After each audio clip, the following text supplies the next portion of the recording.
Salam sukacita untuk kita semua. Saudara, dalam situasi dan kondisi menyenangkan, membahagiakan, itu membuat energi dalam kehidupan kita penuh dengan semangat.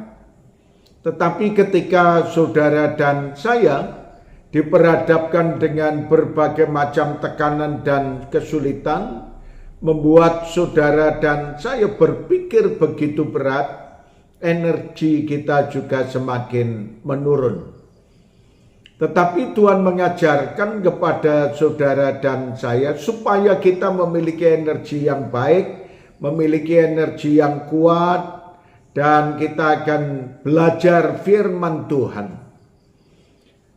Kasih tidak berbuat jahat. Saudara sekalian, luar biasa apa yang Tuhan sampaikan kepada kita mengenai kasih tidak berbuat jahat. Dalam kitab Roma pasal yang ke-13, ayat yang ke-10, firman-Nya berkata kepada kita, kasih tidak berbuat jahat terhadap sesama manusia.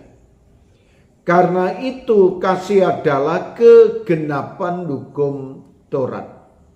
Saudara sekalian, apa yang Tuhan ajarkan pada kita bahwa kasih itu tidak akan berbuat jahat. Sekalipun saudara dan saya dijahati oleh orang lain, sekalipun saudara dan saya diperhadapkan dengan berbagai macam tekanan oleh karena kejahatan dari orang-orang lain. Namun apa yang Tuhan katakan pada kita, jangan berbuat jahat. Dan bahkan Tuhan mengatakan jangan membalas kejahatan dengan kejahatan, tetapi balaslah kejahatan dengan kebaikan. Nah, itulah saudara sekalian yang Tuhan maui supaya semua anak-anak Tuhan juga dapat mengasihi kepada orang lain dan dapat berbuat baik kepada orang lain. Terhadap sesama kita tidak akan berbuat jahat, tetapi kita akan berbuat baik. Dan perbuatan baik seperti yang kemarin kita bicarakan mengenai menolong yang lemah, memberikan makanan, memberikan pakaian, memberikan penghiburan, dan memberikan semangat bagi orang lain. Dan itulah yang menjadi kerinduan dari Tuhan supaya semua anak-anak Tuhan mampu untuk melakukan hal itu dengan sebaik-baiknya.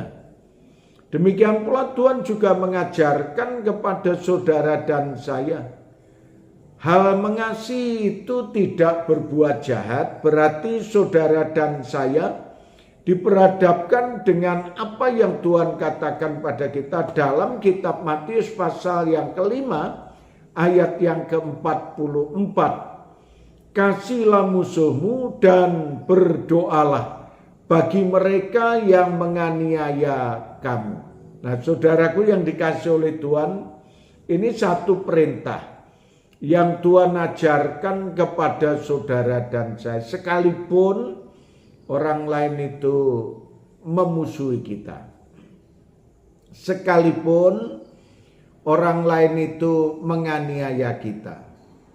Namun Tuhan mengajarkan pada kita supaya kita mengasihi musuh dan berdoa untuk orang-orang yang menganiaya kita. Memang sulit, tetapi ketika kita melakukan dengan ketulusan hati kita, maka itu yang akan membahagiakan dalam hidup kita. Terima kasih Tuhan Yesus. Kami mengucap syukur atas kebenaran firman-Mu ini. Biarlah semuanya itu akan termeteraikan di dalam lubuk hati kami. Dalam nama Tuhan Yesus, Allah kami yang hidup, kami berdoa. Amin.